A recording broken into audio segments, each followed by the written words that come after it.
Okay, ठीक है।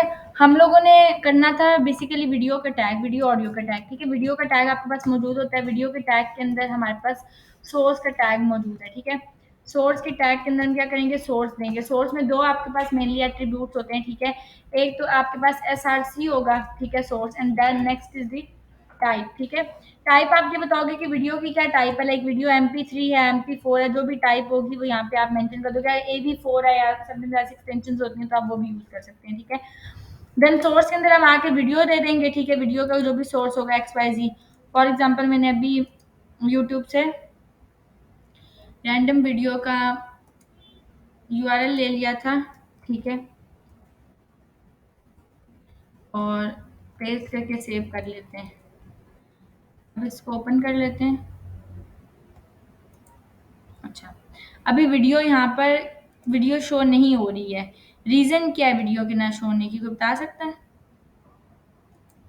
क्योंकि मैं यहाँ पे SRC में आके दे दूँ ये लिंक। Will it work?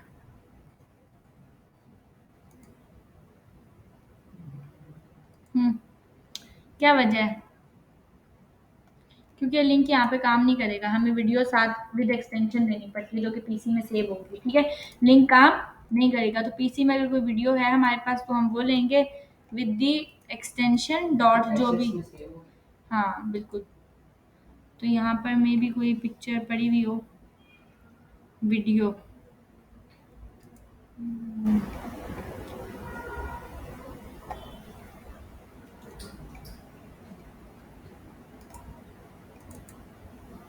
नहीं, कोई वीडियो पड़ी हुई तो नहीं है सच, लेकिन है आप लोग ट्राई कर लीजिएगा। आप यहाँ पर वीडियो देंगे, ठीक है, एसेट्स के साथ with the extension dot MP3 या MP4 या जो भी होगा, ठीक है, वो काम करेगा।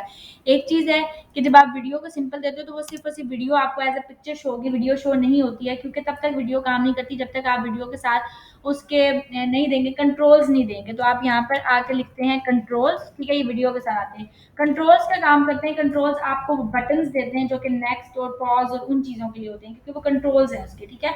तो जैसे ही आप ये कंट्रोल्स दोगे आपको वीडियो के साथ उसके कंट्रोल्स मिलेंगे। और कंट्रोल्स के साथ एक चीज़ होती है ऑटो प्ले, ठीक है। तो ऑटो प्ले का काम करता है कि अगर आपकी वीडियो लाइक अगर आप चलाना चाह रहे हो, ठीक है, तो ऑटो प्ले हो जाएगी खुद से। जैसे वीडियो लोड की तो वो ऑटोमेटिकली जो खुद से एक वीडियो चलती है वैसे काम करेगा। लेकिन ऑटो प्ले काम करता नहीं है, ठीक है, ये ऑटो प्ले नहीं काम करता। आप ऑटो प्ले म्यूटेड यूज करते हो, ठीक है। ऑटो प्ले म्यूटेड काम करता है कि वीडियो मतलब ऑटो प्ले होती है लेकिन म्यूट के साथ होती है, ठीक है, वैसे नहीं होती। आई डोंट नो ये क्यों काम नहीं करता, लेकिन मेरे साथ नहीं करता, ठीक है। ऑटो प्ले म्यूटेड ही काम करता है। तो आपने कंट्रोल और ऑटो प्ले म्यूटेड देंगे तो ये वीडियो के सारे इस तरीके से काम करेगा। जैसे वीडियो का टैग होता है सेम ऑडियो का टैग है, दोनों में कोई डिफरेंस नहीं है। आप उसमें ऑडियो दे दोगे, ठीक है, और ऑडियो में भी सेम केस होगा कि ऑडियो के साथ अंदर सोर्स का टैग होता है। सोर्स के अंदर क्या होता है, SRC होता है और टाइप होती है, ठीक है। आप टाइप में दोगे ऑडियो स्लैश जो भी ऑडियो की टाइप होगी वो, और यहाँ पे आगे ऑडियो का लिंक दोगे। तो आपके पास एक प्रॉपर जैसे ऑडियो होता है वैसे नहीं होता। आपके पास एक बटन सा आ रहा होता है पॉज का, आप उस पर हॉवर करते हो तो आप उसको ओपन करोगे तो ऑडियो आपकी चल पड़ेगी, ठीक है। तो ये आपके पास ऑडियो और वीडियो के बेसिक टैग्स होते हैं। उसके बाद स्टाइलिंग की हमने देखना था कि स्टाइल स्टाइल किस तरीके से करते हैं। तो स्टेप बाय स्टेप थोड़ी सी स्टाइलिंग देख लेते हैं, ठीक है, कि किस तरीके से करना है। बिल्कुल, वीडियो ऑडियो को भी ये भी करेंगे, बिल्कुल ऑडियो को भी कंट्रोल्स देंगे यहाँ आकर, ठीक है। और कंट्रोल और यहाँ पर आकर ऑटो प्ले, या ऑटो प्ले वैसे इसमें काम नहीं करता है ऐसा, क्यों ऑडियो थोड़ी ऑटो प्ले चलेगा, लेकिन ऑटो कंट्रोल्स चलेंगे जी।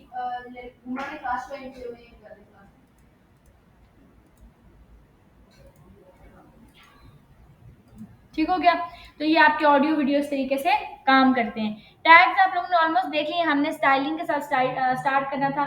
चीज़ों को आपने बहुत कंसर्न होके देखना है, ठीक है, और बहुत इंपॉर्टेंट है आपकी स्टाइलिंग, यानी कि आपकी सीएसएस जो है वो आपकी पूरी साइट को एक किस्म की जान दे देती है, ठीक है, क्योंकि ओवरऑल आपका लेआउट दिखने में आपकी साइट खूबसूरत होनी चाहिए, ठीक है, जो हम सीएसएस से बनाते हैं। तो हम यहाँ स्टाइल के टैग के अंदर भी स्टाइलिंग कर सकते हैं, लेकिन मैं प्रेफर करूंगी कि मैं ये काम ना करूं, बल्कि मैं प्रेफर करूंगी मैं एक एक्सटर्नल शीट बनाऊं, क्योंकि हम क्या करेंगे, एक्सटर्नली यूज क्या करेंगे सीएसएस। तो मैं यहाँ पे एक बना लेती हूँ style sheet dot C S S with the extension dot C S S, because मैं CSS यूज करूँ, ठीक है। पहले मैं स्टाइल शीट यहाँ के लिंक कराऊंगी, तो लिंक रिलेशन में आ जाएगा स्टाइल शीट, और href में मैं आके दूंगी वो स्टाइल शीट का एड्रेस, ठीक है, विच इज दिस। हमें ये लिंक हो गई है, ठीक है। मुझे चेक करना है कि लिंक हुई भी है, नहीं तो मैं बॉडी को कुछ भी दे देती हूँ एक्स वाई जी। लेट से मैं बैकग्राउंड कलर दे के चेक कर लेती हूँ कि काम कर रही है या नहीं कर रही है। ऑल्दो बॉडी को कलर देना ये एक बहुत फजूल सी चीज़ होती है। अच्छा, मज़े की बात है वीडियो आ रही है, तो ये पहले क्यों नहीं आ रही थी?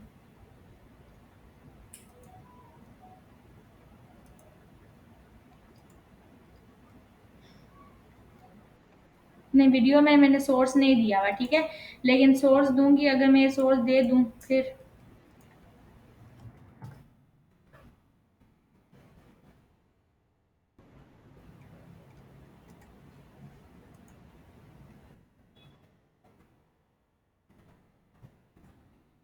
मैं भी इसके साथ काम करें।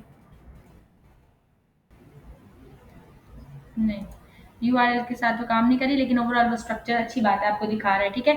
उसके बाद ये है कि अगर आपने इसको मजीद स्टाइल करना है, एक और चीज़ है कि आपकी वीडियो इस तरीके से शो हो रही है, अगर आपने वीडियो की हाइट विड्थ को बड़ा करना है तो वो भी आप स्टाइल के थ्रू कर सकते हैं, ठीक है। हाइट और विड्थ उसकी दे देंगे। तो ये वीडियो, ये ऑडियो, जैसे मैंने आपको बताया कि यहाँ से कंट्रोल्स आ रहे हैं, क्लिक करेंगे, इनको बोले टाइमली आया करें, ठीक है। ठीक हो गया। फिर ये आपके पास इस तरीके से काम करें और आपको इसका लेआउट नज़र आ रहा है। बाकी आप ऑडियो और वीडियो के जब पार्ट देंगे तो वो डेफ़िनेटली काम करेंगे, ठीक है। वैसे ये इस तरीके से काम कर रहा है। उसके बाद हमारे पास ये चीज़ है कि हम लोगों ने स्टाइलिंग देखनी थी, तो बेसिक स्टाइलिंग में आप लोगों को हेडिंग की आई गेस लास्ट क्लास में बताई थी कि कलर कैसे देते हैं, उसका बैकग्राउंड कलर कैसे देते हैं। टाइपोग्राफी में हमने देखा था फ़ॉन्ट फैमिली, फ़ॉन्ट साइज़, ठीक है, ये सारी चीज़ें क्या होती हैं, फ़ॉन्ट वेट क्या होता है, बोल्ड करना है, बोल्ड नहीं करना है, ये सारी चीज़ें, ठीक है। देन हमारे पास हेडिंग्स के बाद कुछ बेसिक एंकर टैग होता है, ठीक है। ये एंकर टैग है, फॉर एग्जांपल एंकर टैग में आपके पास आ जाता है होम, ठीक है। फॉर एग्जांपल मैंने एक होम दे दिया एंकर टैग, जो कि यहाँ पे आपको इस तरीके से नज़र आ रहा है, ठीक है। अब अगर आकर इस होम को हॉवर कराना चाहूँ, मतलब सबसे पहली बात तो ये है कि जब आप कोई लिंक देते हो तो उसके नीचे लाइन आ रही होती है बाय डिफ़ॉल्ट, ठीक है। अगर आपने इस लाइन को रिमूव करना है तो आप उसके लिए यूज़ करते हो टेक्स्ट डेकोरेशन नन। तो मैं एंकर टैग को आके कोई क्लास दे देती हूँ। क्लास मैंने फॉर एग्ज़ाम्पल आके दे दी नेव के नाम से या कुछ भी दे दिया, ठीक है। नेव मेन्यू दे दिया, ठीक है। नेव मेन्यू के नाम से क्लास दे दिया। क्लास के केस में आप डॉट यूज़ करोगे, ठीक है। आईडी के केसेस में हैश यूज़ करोगे। अब आप स्पेसिफिकली उस एलिमेंट को गेट कर लिए, ठीक है, वाया क्लास। मैंने इसको क्लास दी थी, उस क्लास के थ्रू मैंने इसको यहाँ पर गेट कर लिया विद द डॉट। तो अब ये मेरे पास एलिमेंट गेट हो गया। अब मैं इसको क्या करना चाहती हूँ, लेट्स से मैं इसका कलर की चेंज करना चाहती हूँ। मैं इसके टेक्स्ट के कलर को आके दे देती हूँ, मैंने फॉर एग्जाम्पल इसके टेक्स्ट को कलर को दे दिया आके ब्लैक। तो टेक्स्ट का कलर क्या करेगा, कलर चेंज कर देता है ना, ब्लू से क्या कर दिया इसने, ब्लैक कर दिया, ठीक है। थोड़ा सा फ़ॉन्ट साइज़ बढ़ाती हूँ ताकि आपको विज़िबल हो कि क्या हो रहा है और क्या नहीं, ठीक है। 30 पिक्सेल्स कर लेते हैं। 1 मिनट, सॉरी।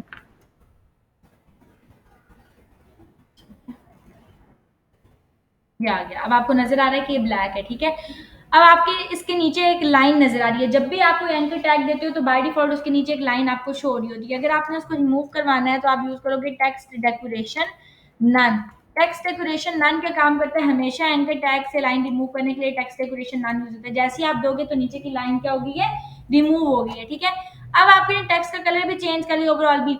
आपने अक्सर देखा है, जैसे मैंने आपको लास्ट टाइम एक वेबसाइट दिखाई थी, जो मैंने आपको ये कहा था कि हम बनाएँगे भी, एमसीएमडीए के नाम से एक साइट थी, ठीक है। अगर हम इसको ओपन करें तो आपको मैंने कहा था मेन्यू आपने इसका बनाना है, ठीक है, जो कि आपने प्रॉब्लली, मुझे यकीन है, नहीं बनाया होगा, ठीक है। तो वो मेन्यू के ऊपर जो आपके पास आइटम्स होते हैं नेव मेन्यू के, जब आप उसके ऊपर कर्सर लेके जाते हो तो उसका कलर चेंज हो रहा होता है, ठीक है। तो जी, बनाया है, अच्छी बात है, गुड, ठीक है, जिसने बनाया है बहुत अच्छी बात है। हाँ, ये जो चीज़ आपको नज़र आ रही है ना ये, ठीक है, जो उसके आप जब माउस को लेकर जा रहे हो तो ये चेंज हो रहे हैं कलर, ठीक है, इसके, ये आपका हॉवर के थ्रू होता है। आप हॉवर दोगे कैसे, आप दोगे डॉट नेव मेन्यू। अब उसके लिए आपको अलग से वही करना पड़ेगा, मतलब अपनी क्लास का नाम आगे कॉलन ऐसे लगा के, ठीक है, और आप कहोगे कि उसके ऊपर हॉवर। हाँ, मैं चेंज कर देती हूँ, सॉरी, ठीक है। नेव मेन्यू के ऊपर जैसे ही आपने हॉवर दिया, अब क्या होगा, हॉवर के ऊपर आपने टेक्स्ट का कलर चेंज करना है तो आप सबसे आके यहाँ पे कह दोगे कलर।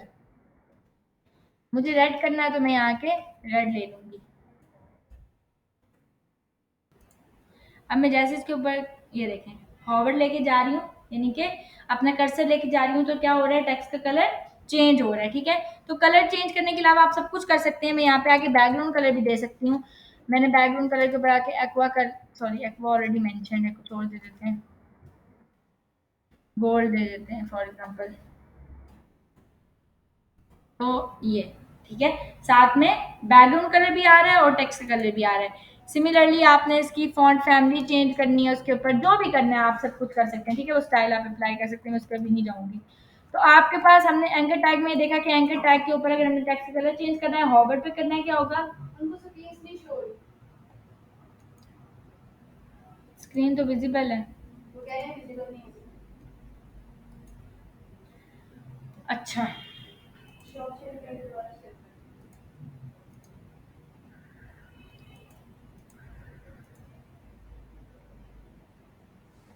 शेयर।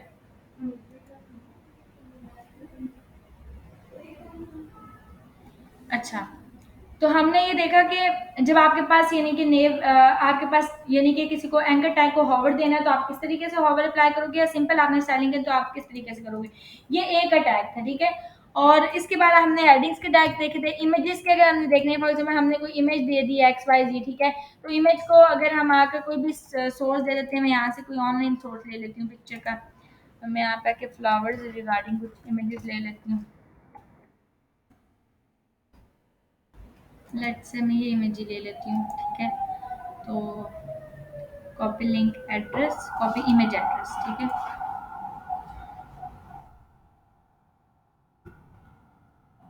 नहीं, मैंने कुछ गलत लिया है, एक मिनट।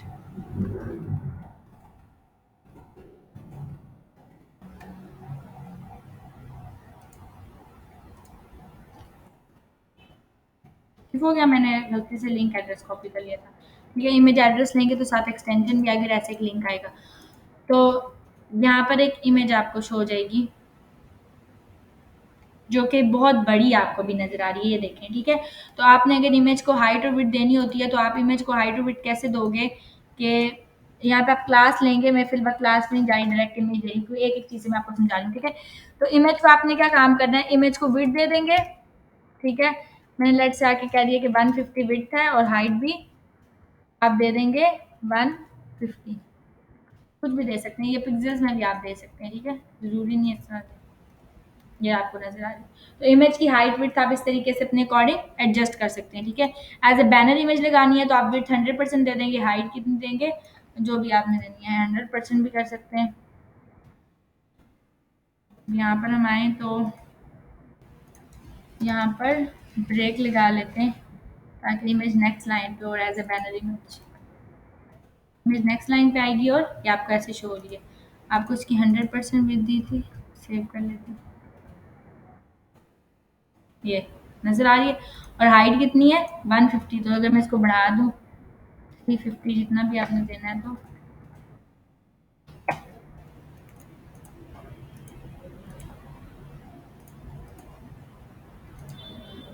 ये ठीक है। मजीद आपने जितनी भी बढ़ानी है वो चीज़ें आप एडजस्ट कर सकते हैं।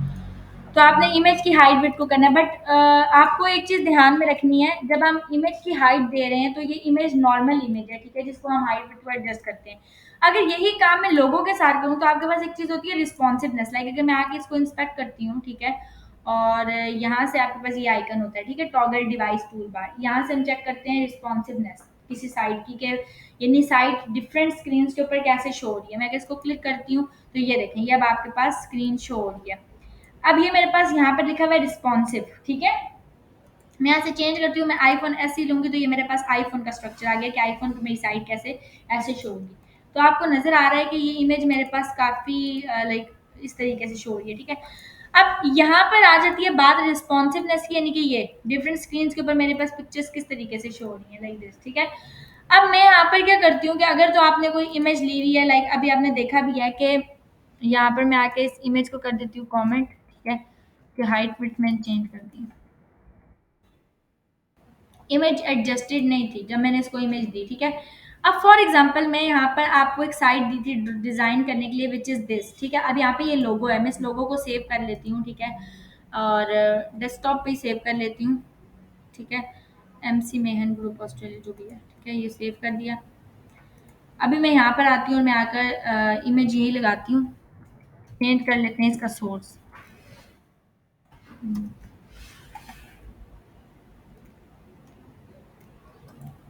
ठीक है, हम इमेज के सोर्स को चेंज कर लेते हैं डॉट स्लैश,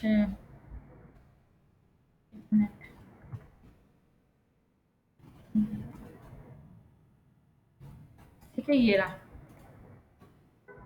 अब आपने क्या किया, ये इमेज मैंने लगाई है, ठीक है,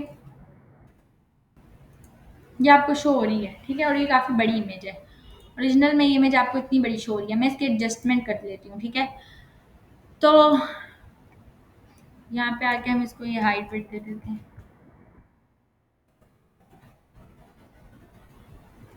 ठीक है, और विड्थ तो सॉरी हमने चेंज करनी है, 150 दे देती हूँ। मैं क्या देती हूँ, हाइट भी 150। अच्छा, आपको सेमी कॉलन लगाना होता है, ठीक है, वरना एरर आता है। सेमी कॉलन लगाना होता है हर स्टाइलिंग के बाद। ये इमेज कुछ इस तरीके से शो हो रही है। मिसाल के तौर पे अगर मैं इसकी हाइट को भी कर दूँ छोटा, मैं कह दूँ इसकी हाइट कर दो 100, विड्थ भी कर दो 100, तो एक तो लोगों की लोगो खराब होगा, नज़र आ रहा है, ठीक है, ब्लर भी होता है लोगों। और सेकंडली ये कि किसी भी स्क्रीन के ऊपर लाइक ये देखें बड़ा छोटा होगा, ये एडजस्टेड नहीं है, स्टिक नहीं है। और स्टिक स्पेशली आपको तब समझ आएगी जब आहिस्ता आहिस्ता आप चीज़ों से एक्सपेरिमेंट करेंगे। आपको समझ आएगी कि जब आपके पास डिफरेंट डोमेन के लोगो होते हैं, लेकिन ये लोगो तो काफ़ी वो है ना, मतलब चेन सा लोगो है, यानी कि नॉर्मल लोगो है, जो कि वो इतना इसका डिफरेंस नहीं है। समटाइम्स लोगो ऐसे होते हैं जो कि बहुत बड़े होते हैं और उनको आप एडजस्ट करते हो तो कुछ स्क्रीन पे कुछ छोटा हो जाता है। लाइक आपने एक स्क्रीन के ऊपर उसको सेट भी किया, लेकिन जब आप उसकी रिस्पॉन्सिवनेस चेक करोगे तो स्क्रीन बिल्कुल खराब हो जाएगी। तो लोगों के लिए आपके पास एक ही विड्थ यूज होती है सीएसएस में फॉर रिस्पॉन्सिवनेस, जो कि उनको सेम डायमेंशन में रखती है किसी भी साइट के लिए, ठीक है। यानी कि अगर आपने छोटी करनी है, उसकी हाइट बड़ी करनी है, जो भी करनी है, तो आपके पास सेम यूज होगी, दैट इज विड्थ। मिनिमम आप यूज करोगे 50 VW, 200 पिक्सल्स। सॉरी, ये क्या करेगा, VW क्या है और ये क्या है,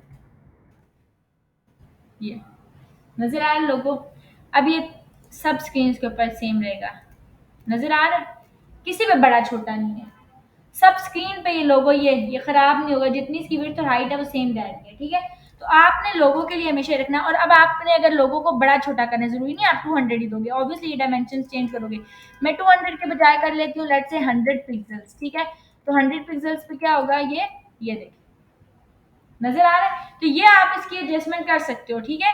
तो ये आपके पास VW विड्थ होगी और ये इसकी हाइट होगी, ठीक है। तो ये आपके पास विड्थ और हाइट के साथ, यानी कि दोनों यहाँ के टाइम आप उनको मैनेज करो, ठीक है, कि मिनिमम इतनी होनी चाहिए। तो आपके पास ये इस तरीके से होगा। लोगों को ये आप बढ़ा भी सकते हैं आगे, ऑब्वियसली 150 कर लें, जितना भी आप करना चाहते हैं, ठीक है। तो आपने लोगों के लिए हमेशा यही डायमेंशन रखनी है, यही आपने इसका वो रखना है, और ये अब आपके पास ठीक है। तो आपने इसके लिए इमेज और ये चीज़ें सेट करनी है, ठीक है। बाकी आपके पास इमेज होती हैं, एंकर टैग्स होते हैं, और क्या चीज़ होती है, अच्छा फॉर्म देख लेते हैं। अच्छा, हम आज जो कॉन्सेप्ट करने जा रहे हैं, ठीक है, वो बहुत इंपॉर्टेंट है फॉर्म, मतलब वो फ्लेक्स का कॉन्सेप्ट हम देखेंगे। फ्लेक्स बहुत इंपॉर्टेंट है। फ्लेक्स आपका रिस्पॉन्सिव बनाते हैं वेबसाइट को थ्रू सीएसएस, ठीक है। तो आपने सीएसएस के थ्रू रिस्पॉन्सिव कैसे बनानी है साइट, वो आप फ्लेक्स के थ्रू बनाते हो, ठीक है। और वो बहुत इंपॉर्टेंट होती है। फॉर एग्जांपल मैं यहाँ पे एक फॉर्म बनाती हूँ, आपके अंडरस्टैंडिंग के लिए एक फॉर्म बना लेते हैं, ठीक है। फॉर्म बनाती हूँ मैं, और फॉर्म के अंदर मैं सबसे पहले ले लेती हूँ, अच्छा, इनपुट टाइप टेक्स्ट, ठीक है। प्लेस होल्डर ले लेते हैं, इंटर योर नेम, ठीक है, और लेबल भी लगा लेते हैं, लेबल फॉर नेम, ठीक है, ये नेम आ गया। उसके बाद हम यहाँ पर आके कह देते हैं क्लास एन, आईडी दे देते हैं नेम, ठीक है। सिमिलरली नेम के बाद ईमेल लगा लेते हैं, label for the email,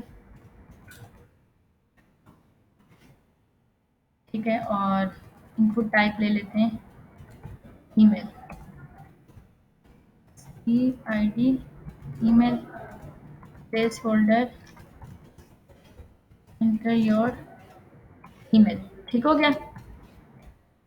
name है, ईमेल है,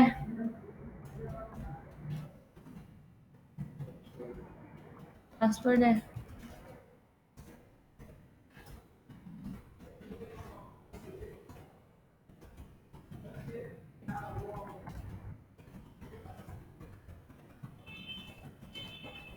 ठीक है, और लेबल लगा लेते हैं फॉर पासवर्ड।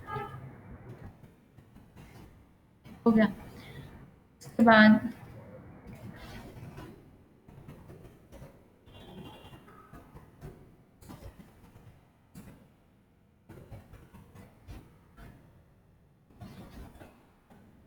इसके साथ कुछ और भी लगा लेते हैं, रेडियो बटन भी। इनको टाइप दे देते हैं रेडियो, सॉरी, हाँ, इनको टाइप रेडियो दे देंगे हम। और नेम दे देंगे input type radio. For example मैंने कह दिया कि email,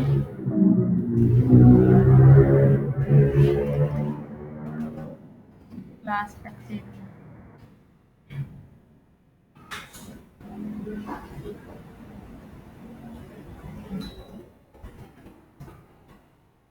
label for the email. आज नहीं, अभी चार्ज हो रही, क्यों जरूरत है आप ले जाएं।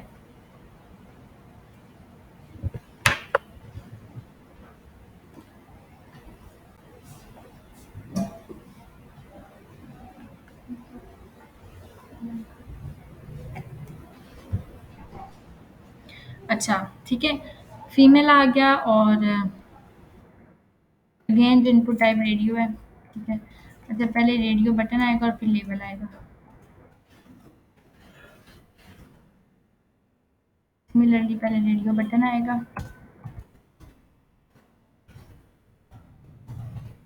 देंगे मेल, और देंगे M, label for the male. ठीक है, ये आ गया।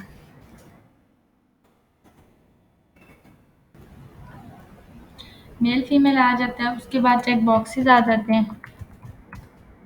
लेबल से पहले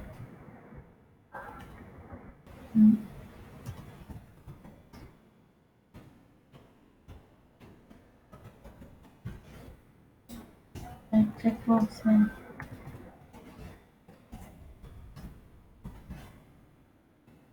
लेबल लगा लेते हैं फॉर HTML।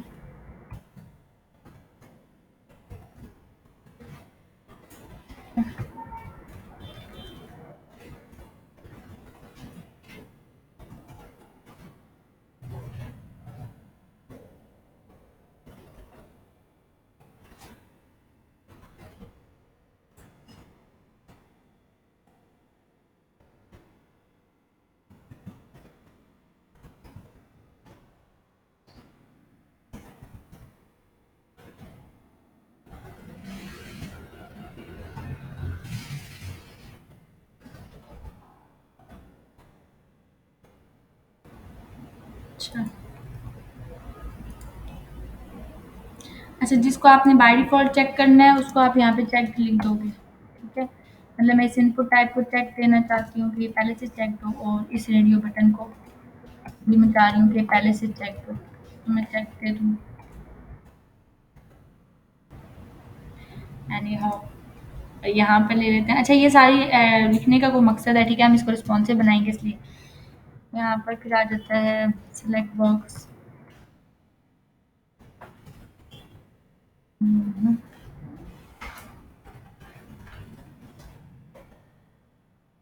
इसमें आ जाएगा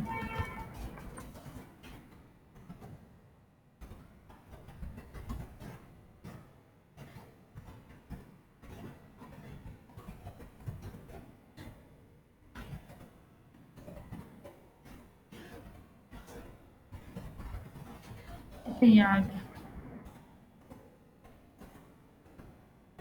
जो भी होगा। उसके बाद हमारे पास एक आ जाता है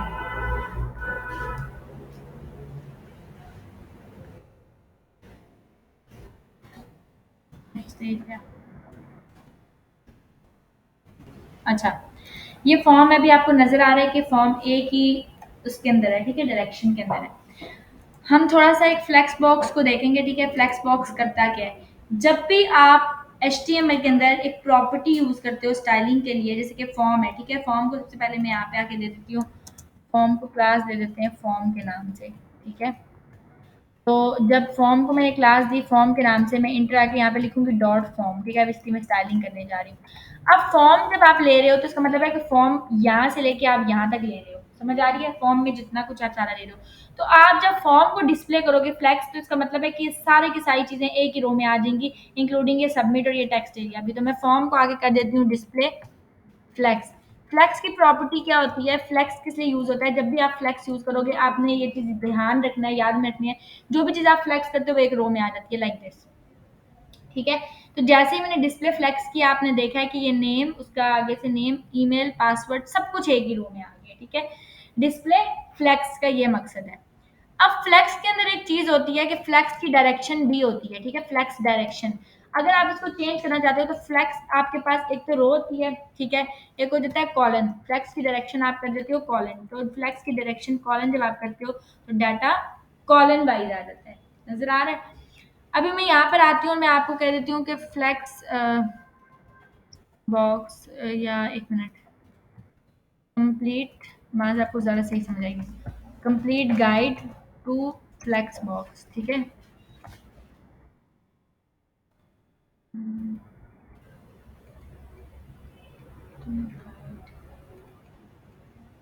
ओके, ये खोल लेते हैं जी, ठीक है। ये फ्लेक्स बॉक्स की कुछ प्रॉपर्टी है। कंटेनर्स क्या होते हैं? ये हर एक चीज एक कंटेनर है इटसेल्फ, मतलब ये नेम, ठीक है, ये ईमेल, ये एवरीथिंग, ये सब कुछ कंटेनर ही है। जनरल बता दें। अब डिस्प्ले फ्लेक्स, वो क्या बता रहे हैं? डिस्प्ले फ्लेक्स जैसे मैंने आपको बताया कि फ्लेक्स क्या करेगा, उसको एक ही रो के अंदर सारा डाटा कर देगा, लाइक दिस, ठीक है, जो भी होगा।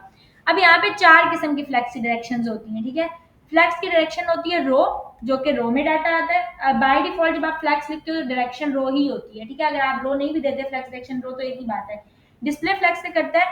आपकी डाटा को रो में कर देता है। तो यहाँ पर मैं अगर इसकी डाटा को रो में करना चाहती हूँ तो मैं यहाँ लिखूँ ना लिखूँ एक ही बात है, मतलब मैं यहाँ के रो लिख सकती हूँ, ठीक है, ये रो लिख सकती हूँ, लेकिन इसका जरूरी नहीं है। आपने जब फ्लेक्स लिखा हुआ है तो वो बाय डिफॉल्ट रो ही लेता है, ठीक है। तो आपने ये देने की जरूरत नहीं है, अगर मैं रो दूंगी डाटा रो में आ जाएगा। फिर आपके पास एक चीज आ जाती है रो रिवर्स। रो रिवर्स का काम करती है, रो रो को रिवर्स कर देती है, उल्टा कर देगी। जो चीज फर्स्ट में होगी ये चीज रिवर्स हो जाएगी। ये नेम यहाँ पे आ जाएगा, ईमेल, ठीक है, उल्टा कर देगी पूरी रो को। तो नेम, ईमेल, सबमिट सबसे पहले आ गया, तो रो पूरी क्या करिए? रिवर्स करिए। ये रो है, ये रो रिवर्स है। फिर आपके पास एक चीज होती है कॉलन। कॉलन नीचे कॉलन में डाटा को कन्वर्ट कर देता है, लाइक दिस, जैसे मैंने अभी यहाँ पे लिया था कॉलन। तो कॉलन ने क्या काम किया? डाटा को ऐसे ड्रॉप डाउन में कॉलन की तरह कन्वर्ट कर दिया। अब इसी को मैं रिवर्स करना चाहती हूँ कॉलन को, तो मैं यहाँ पे क्या लिखूंगी? कॉलन रिवर्स, तो सबमिट सबसे पहले आ जाएगा। एक मिनट, यहीं पे dash reverse, colon reverse. Colon reverse क्या करेगा? ये देखें, इसने कॉलन को रिवर्स कर दिया, सबमिट सबसे पहले आ गया, फिर ये, फिर दिस। तो स्टेप बाय स्टेप सारा चेंज कर दिया, कॉलन को ही उसने हटा दिया।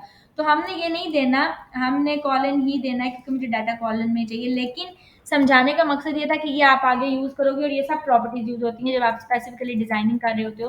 तो एक प्रॉपर्टी यूज नहीं होती, आपको पता होना चाहिए कि ये क्या काम कर रही है। ये क्या है? रो, ये रो रिवर्स है, कॉलन और कॉलन रिवर्स है, चार डायरेक्शंस हैं फ्लेक्स की, ठीक है।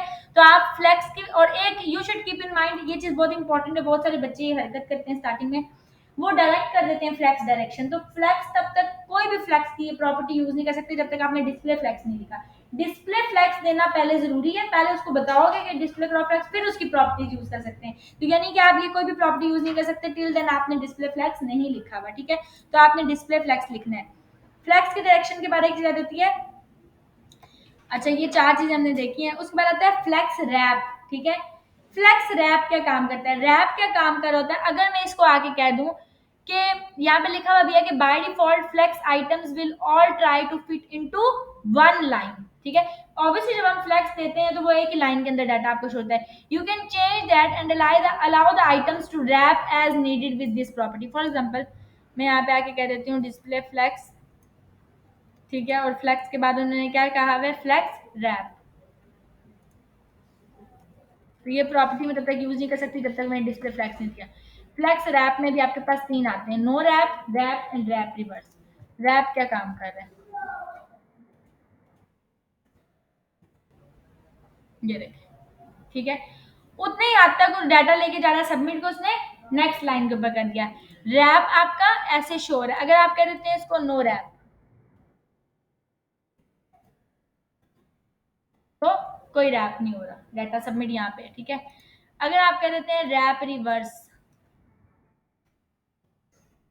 और वैसे ये बहुत कम यूज होती है, लाइक मैं बहुत कम रैप और ये वाली ये इतनी प्रॉपर्टीज यूज नहीं होती है सच, ठीक है। रैप और रैप रिवर्स वगैरह ये बहुत कम, लेकिन फिर भी आपको पता होना चाहिए कि समटाइम्स कोई चीज़ नहीं हो रही होती हैंडल तो आपको करनी पड़ती है, ठीक है। तो ये फ्लेक्स रैप और ये सारी प्रॉपर्टीज आपके पास पता होती हैं कि ये क्या काम करती हैं। यहाँ पे उन्होंने मेंशन भी किया कि रैप क्या करता है, रैप करता है मल्टीपल लाइंस पे from top to bottom. No wrap क्या करता है, सबको एक ही लाइन पे ले आएगा, और रैप रिवर्स क्या करेगा, मल्टीपल लाइन में बॉटम टू टॉप लेके जाएगा। अब आपने देखा है कि सबमिट ऊपर चला गया था तो बॉटम से टॉप पे उसने उसको कन्वर्ट कर दिया, रैप उल्टा रिवर्स पे रैप कर दिया उसने। तो रैप और रैप रिवर्स आपस में सेम ही है, सिर्फ रैप क्या कर रहा होता है, उसको दो लाइंस पे कन्वर्ट कर रहा था मल्टीपल लाइंस पे, तो रैप रिवर्स उसका वो कर देगा। फिर आता है फ्लेक्स फ्लो।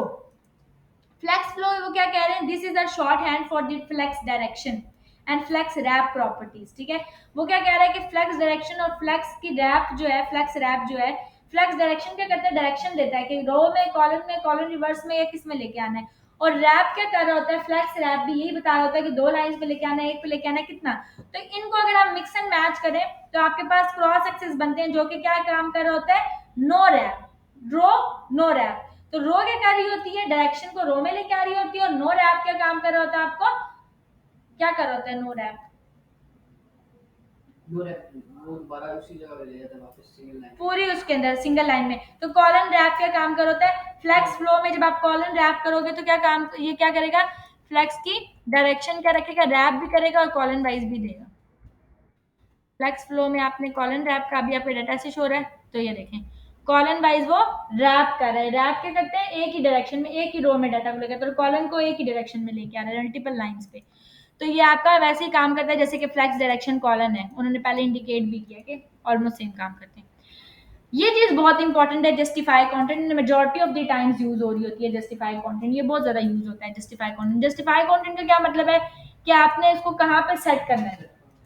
जब आप देते हो जस्टिफाई कंटेंट फ्लेक्स स्टार्ट, आपका डाटा स्टार्ट में आता है। जब आप करते हो justify content centre, data centre में आता है। जब फ्लेक्स एंड में आता है, स्पेस बिटवीन उनके दरमियान में स्पेस लेके आता है, अराउंड और इवनली ये कैसे काम करते हैं इनको देख लेते हैं। जब मैं कहती हूँ कि जस्टिफाई, अगर मुझे इस टेबल को फॉर एग्जांपल इस फॉर्म को सेंटर में लेके आना है, मैं यहाँ पे आके यूज करती हूँ जस्टिफाई कंटेंट सेंटर। मैं चाह रही हूँ फॉर्म सेंटर में आ जाए ओवरऑल। अब यहाँ पर सेंटर में आया या नहीं आया आपको समझ नहीं आएगी, वजह क्या है, कोई बता सकते हैं क्यों नहीं समझ आएगी सेंटर में आया कि नहीं, विड्थ थी फॉर्म की वो है, ठीक है।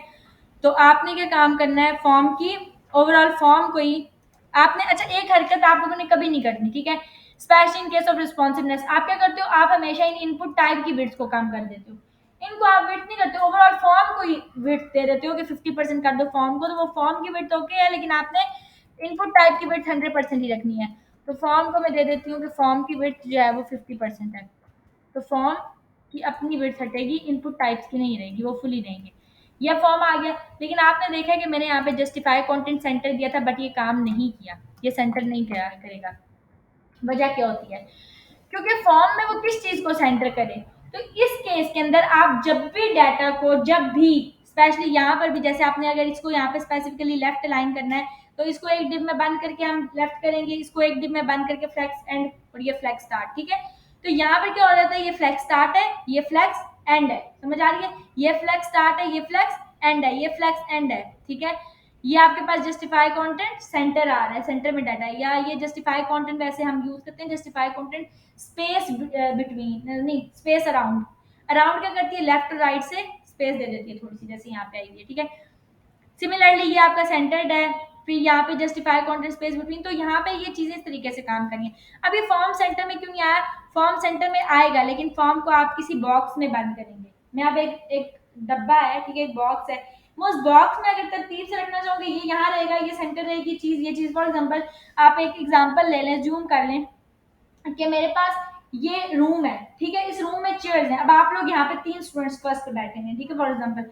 तो मैं अब इन 3 में से अगर मैं ये कह दूं कि ये यहाँ पर बैठे हुए और इसी को सेंटर कर दो, तो कोई पॉसिबिलिटी नहीं बन सकती, क्योंकि बाकी भी है, ठीक है, एडजस्ट करना पड़ता है। मैं इनको एक बॉक्स में डाल दूंगी, ये क्लास एक बॉक्स है, फिर बॉक्स में से डिसाइड करूंगी कि ये सेंटर होगा या ये कहाँ होगा, लाइन होगा। तो मैं इन शॉर्ट ये सारी स्टोरी करने की बात मकसद ये था कि मैं इसको डिव में बंद करूंगी फॉर्म को।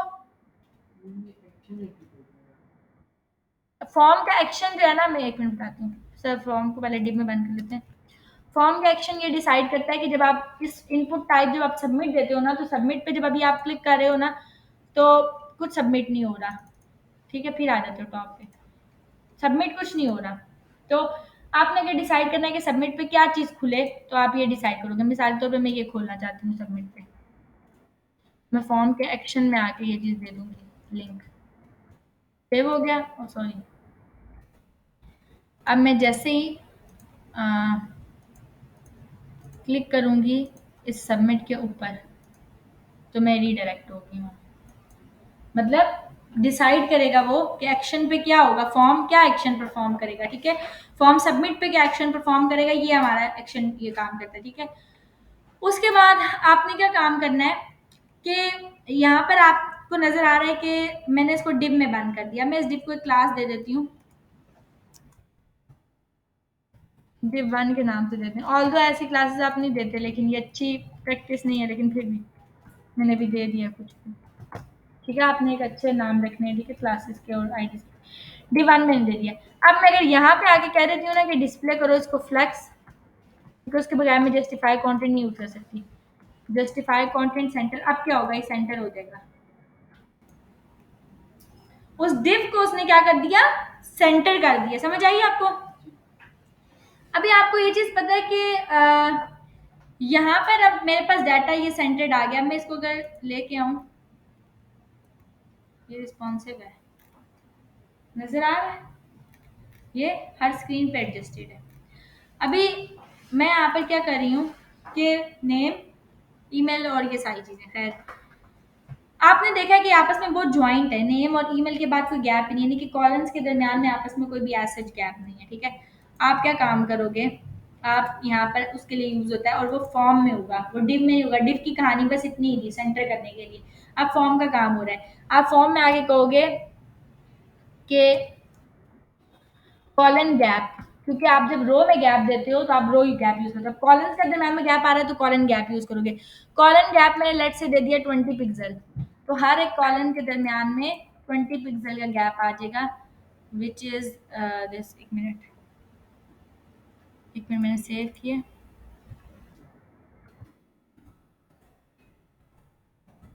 ये नहीं आया, क्यों नहीं आया, ज़्यादा करके देख लेते हैं। खैर यहाँ फ्लेक्स को रो गैप ही होता है, गैप ही यूज होता है, कॉलन गैप ही यूज होता है। कॉलन गैप की जगह हम गैप भी दे सकते हैं, जरूरी नहीं है कि कॉलन, मतलब सिंपल गैप जो होता है वो रो कॉलन जो भी आपकी डायरेक्शन होती है उसके अंदर गैप दे देते हैं, सिंपल गैप भी दे सकते हैं। हाँ, सिंपल गैप काम कर रहा है, ठीक है। ऑल दो कॉलन गैप भी करना चाहिए, लेकिन पता नहीं वो क्यों नहीं कर रहा, लेकिन करता है कॉलन गैप भी, सेम ही बात है दोनों के लिए। अभी इनके दरमियान में क्या हो रहा है, गैप हो रहा है। अच्छा, अभी यहाँ पर एक चीज़ है, ठीक है, मैं इससे पहले थोड़ा सा एक्सप्लेन करूंगी क्योंकि वो ज़रूरी है, ठीक है।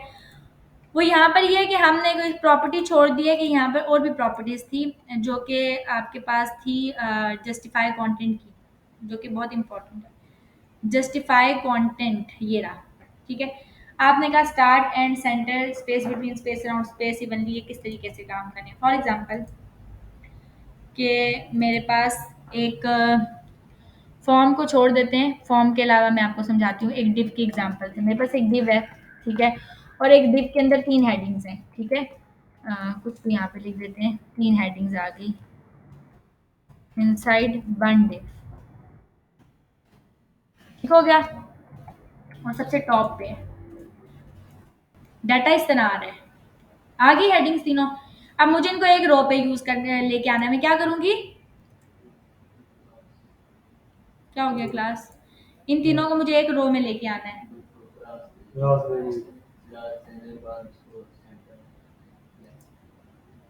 Display flex कराऊंगी।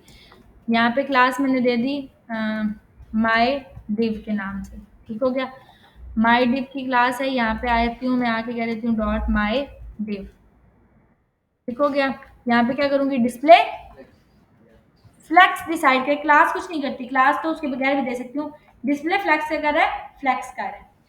अब आपके पास एक चीज आ रही है, अगर आप ये चाह रहे हैं, ये बहुत इंपॉर्टेंट कॉन्सेप्ट है, बार बार यूज होता है, अगर आप ये चाह रहे हैं कि ये तीनों जो हैं इनके दरमियान में इक्वली गैप आ जाए, यानी कि इक्वल इक्वल ये जो है ना एक ही रो में आ जाए, तो आप यहाँ पर क्या चीज यूज करोगे, स्पेस बिटवीन। आप कहोगे कि इक्वल स्पेस आए इनके दरमियान में, तो आप दोगे justify content space between. Space between क्या काम करता है, इनके बिटवीन स्पेस दे देता है इक्वली, तो एक ये और ये, नजर आया, जस्टिफाई कंटेंट स्पेस बिटवीन ने ये काम किया, इनके दरमियान में स्पेस दे दी। अब अगर मैं यहाँ पर आऊँ, तो यहाँ पर इन दोनों के क्या इन तीनों के दरमियान में स्पेस बिटवीन लगा हुआ है, इसके और इसके दरमियान में, ये मेरा क्वेश्चन है आप लोगों से, क्या ये जो तीन चीजें हैं इनके दरमियान में स्पेस बिटवीन लगा हुआ है, नहीं लगा हुआ। जी, कितने एग्री करें कि नहीं लगा हुआ, नहीं लगा हुआ। तो क्या इसके और इसके दरमियान में स्पेस बिटवीन लगा हुआ है, जी। बाकी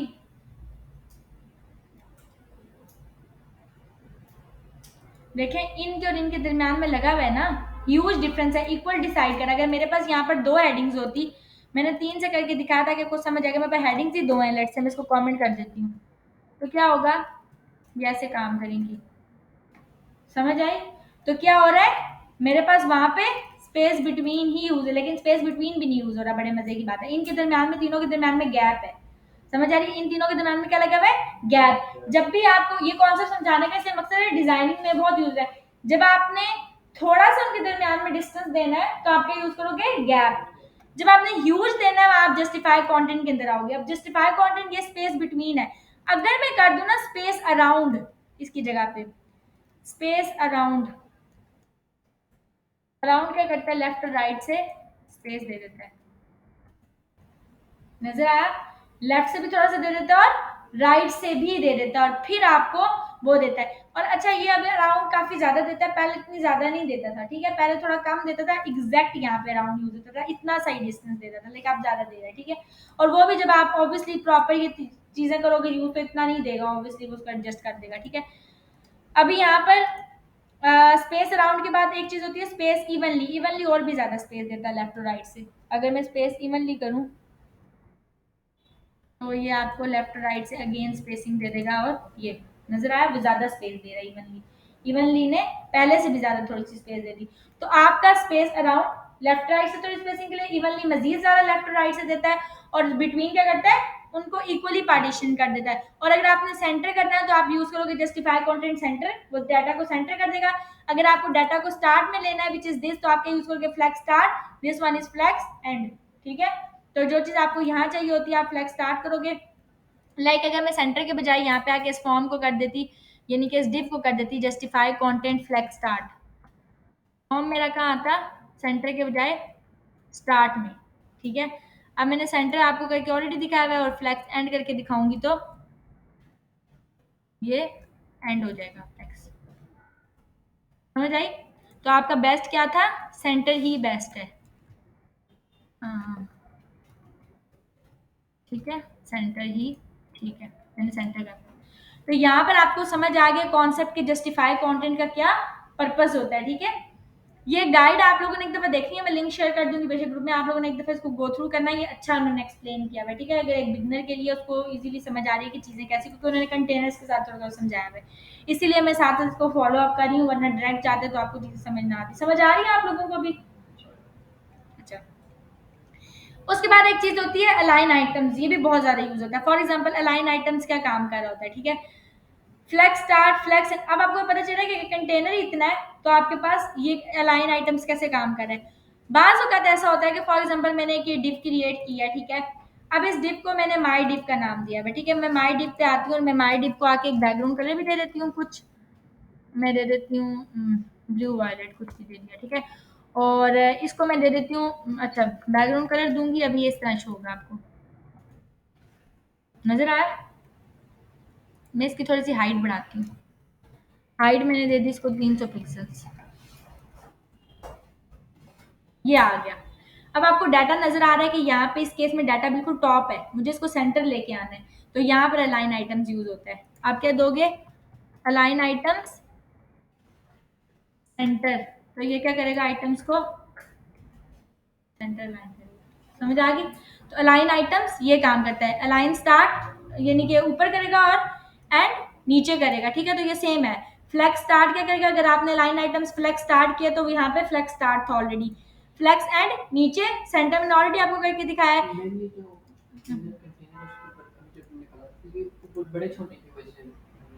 कौन से ये वाले ये हमें उन्होंने रैंडमली बताया हुआ कि लाइक किसी भी किस्म के हों तो वो वैसे ही उन्होंने एग्जांपल के तौर पर समझाया, इससे कोई वो नहीं है कि स्ट्रेच से कुछ हो रहा है। अच्छा, अब अगर मैं यहाँ पे आके कह दूँ line items stretch,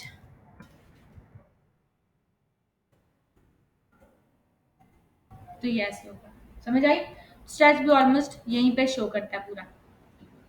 align items base line आपके पास यूजली वहाँ यूज होता है, ये देखें आपको उन्होंने इंडिकेट भी किया जहाँ पे टेक्स्ट को बेस पे करना हो आपने, अक्सर जैसे कि यहाँ पर होता है, अब आपको यहाँ पे नजर आ रहा है, अगर अगर आपको बिल्कुल बेस पे इसके मुताबिक लेकर आना है इसके अकॉर्डिंग, तो आप यहाँ पे टेक्स्ट बेस लाइन यूज करोगे, तो ये क्या हो जाएगा, इसके बेस यूज हो जाएगा। अक्सर आप जब अभी बनाओगे आपको वहाँ पे कंफ्यूजन नहीं होगी, आपको नजर आएगा स्पेशल, जब आपने इमेज और उसको एक ही लाइन पे दिया होता है तो वहाँ पे बेस लाइन यूज होता है कि आप उसको बेस पे लेकर आते हो, दोनों के इक्वल लेवल पे लेकर आते हो, ठीक है, तो यहाँ पर बेस लाइन यूज होती है। उसके बाद और बेस लाइन का भी यूज है स्पेशली नेब में, जब आपके इस तरह के होते हैं तो आप यूज करते हो। अच्छा, अलाइन आइटम्स हमने देख लिया, अलाइन कंटेंट भी यही काम करता है, फ्लेक्स स्टार्ट है, कंटेंट को अगर आपने फ्लेक्स एंड करना है, ओवरऑल पूरे कंटेंट की बात हो रही है, उसको सेंटर करना है, ठीक है, तो पूरे पेज के अकॉर्डिंग ये काम कर रहा होता है, ये भी उसी तरीके से काम कर रहा है। गैप हम लोगों ने ऑलरेडी पढ़ लिया, रो में गैप देना है, कॉलम में गैप देना है, तो ये सारी चीजें हम उसके अकॉर्डिंग एडजस्ट कर सकते हैं। बस यहाँ पे फ्लेक्स में यही कुछ है, ठीक है। यहाँ पर अभी मैंने यहाँ पर आकर आपको दिखाया है कि अगर मैं बाकी चीज़ों को फिल वक्त के लिए कमेंट कर दूँ, ठीक है, एक मिनट, मैं यहाँ तक फॉर्म को छोड़ के चीज़ें कमेंट कर देती हूँ, ठीक है, और ये मेरा फॉर्म है, बस फॉर्म ही है अभी तक पेज में, ठीक हो गया। मैं ले लेती हूँ ये इस तरीके से आपको शो हो रहा है। पहली बात तो ये है कि मुझे इसको क्या करना है। अब अगर आप ये चाह रहे हैं, फॉर एग्जांपल मैं आपको बता रही हूँ कि अगर आपने नेम और इस नेम को एक ही रो में लेके आना है, यानी कि नाम इसके पीछे लेकर आना चाहती हूँ, कोई बता सकता है मैं क्या करूँगी? ये नेम इस टेक्स्ट बॉक्स के या इनपुट टाइप के पीछे लेकर आना चाहती हूँ।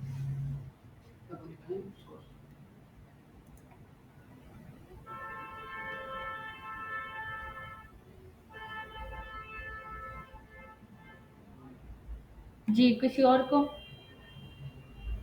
अच्छा, हम क्या करेंगे, हम इसको प्लेस करेंगे एक डिव में। जब हमने इसको जब देखें यहाँ पे हम डिप्स के साथ बहुत वो करते हैं, ठीक है, खेलते हैं डिप्स के साथ, तब जाके वो काम करता है। अब मैं यहाँ पे डिप, ये समझ आ गया। अब वो जो भी चीज़ मैंने अप्लाई की उस डिप के अंदर आ गई है, ठीक है, इस डिप तक महदूद है। तो हम क्या करेंगे, अगर हमने इन सबको लेकर आना है तो फॉर्म में अब डाटा डिप्स के साथ आ जाएगा, यानी मैं डिप्स के साथ सारी बात करूंगी। तो मैं इन सबको क्या करती हूँ, अब मिसाल के तौर पे ये अब आपके पास एक डिव में आ गया, ठीक है, नेम,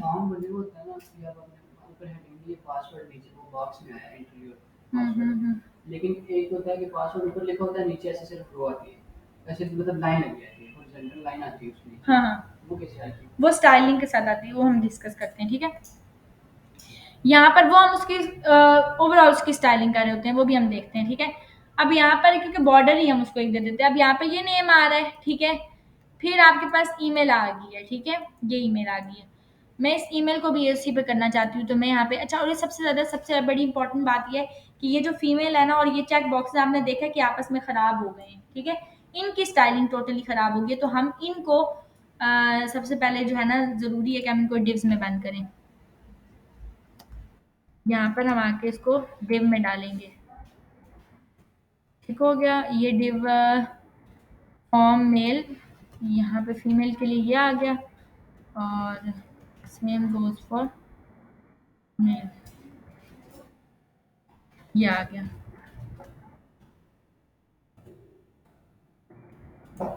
ये नज़र आ गया।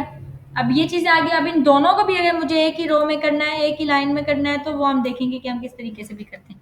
चेक बॉक्स को भी मैं पहले सेट कर लूँ।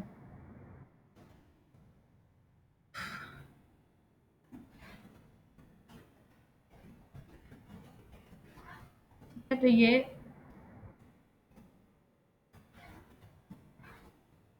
ठीक हो गया।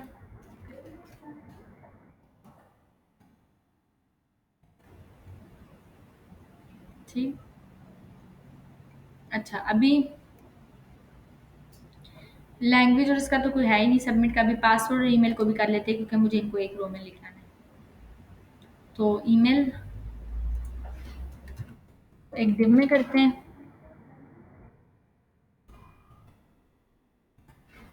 ठीक हो गया, और पासवर्ड को भी एक डिव में करते हैं। अच्छा, जब आप डिव में करते हैं तो मकसद इसका होता क्या है? जब आप डिव में करोगे ना, ठीक है, तो अब जब आप फ्लैक्स करो या कॉलन करो या जो भी करो, ये डिव्स के साथ होगा। पहले हर एक आइटम अपना अपना वो कर रहा था उसको फ्लैक्स और चीजों को, अब वो डिव के अकॉर्डिंग करेगा। ये एक डिव, ये डिव, इनको आपस में फ्लैक्स कराएगा, इनको आपस में कॉलन में करेगा। तो वो डिव्स जब आपके पास आती है ना, तो वो डिव्स के अकॉर्डिंग उसको फ्लैक्स और चीजें कराते हैं, ठीक है। और अगर आपको उस डिव के अंदर से किसी आइटम को छेड़ा, मिसाल के तौर पर जैसे आप इन दोनों को मुझे एक फ्लैक्स में एक रो में लेके आना है, तो आपने देखा कि मुझे अगर इनको एक रो में लेके आना है, तो मैंने फॉर्म में तो ऑलरेडी फ्लैक्स दिया हुआ है, नजर आ रहा है फॉर्म में तो, लेकिन फिर भी ये फ्लैक्स नहीं हुआ। वजह क्या है? क्योंकि मुझे भी अब इस डिव को आके छेड़ना पड़ेगा। किसको? डिव को।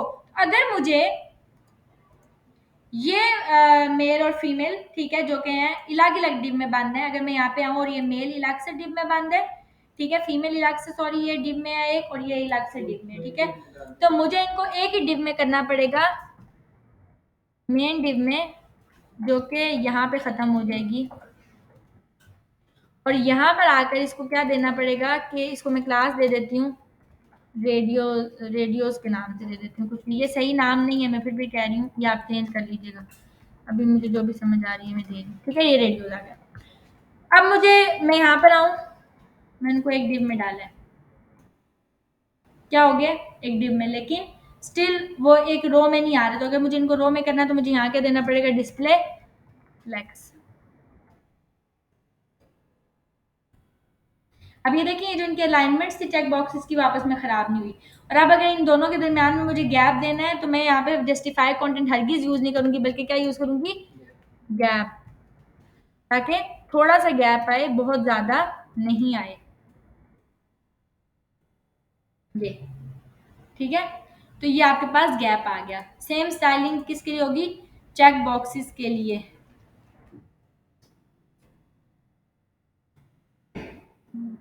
ठीक है। यहाँ पे इसको मैं दे देती हूँ चेक बॉक्सेस, और ये क्लोज कहाँ होगी?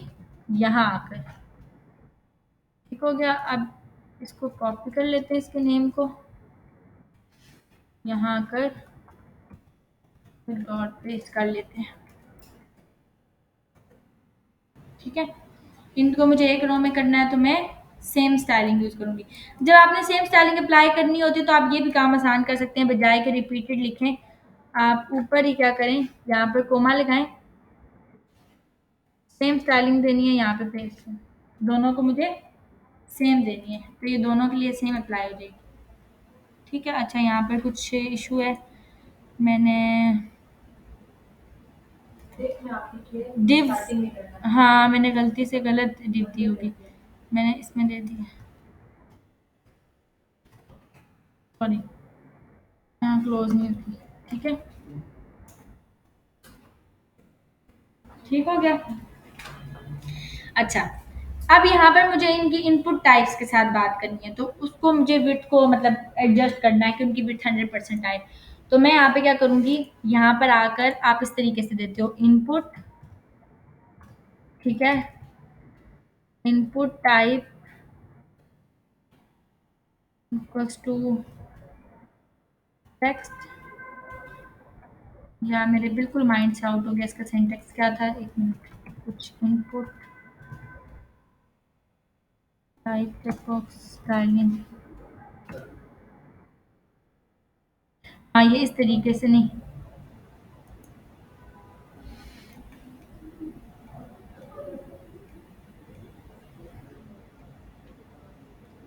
एक मिनट इसकी,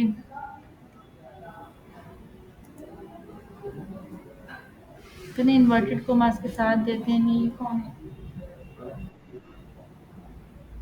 सर खान जी, ये टाइप इस हाँ इसी तरह देते हैं विदाउट इन्वर्टेड कोमास, ठीक है, यहाँ इन्वर्टेड कोमा नहीं आएगा, मुझे ये क्लियर करना था, ये ठीक हो गया, ऐसे देंगे input type is equals to text, ठीक है, और यहाँ पर हाँ इन्होंने भी इसी तरीके से दिया, इसकी हम दे देते हैं विड्थ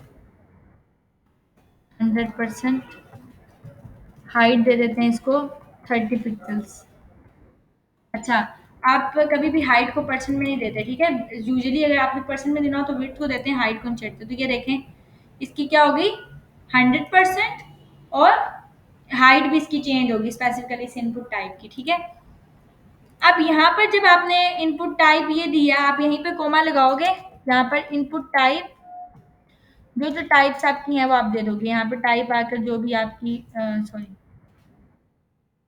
ठीक है, अब मैं यहाँ पे आगे दे देती हूँ input type this, input type आपके पास ईमेल हो गई है, कोमा इनपुट टाइप आपके पास हो गई है पासवर्ड, ठीक है, तो इनपुट टाइप टेक्स्ट जी, एक पिक्चर लेंगी तो आप भी थोड़ा अरेंज फॉर्मेट राइटिंग और स्टूडेंट्स भी इसी तरह रखेंगे, ठीक है, ठीक है, हमको तो ले ले ठीक है, ले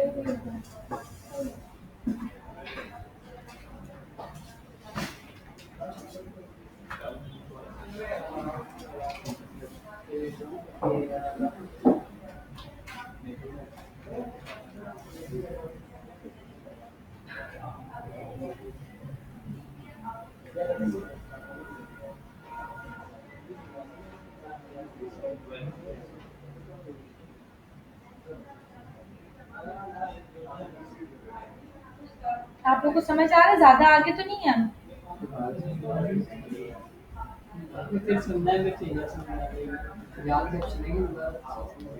चलें फिर ठीक है।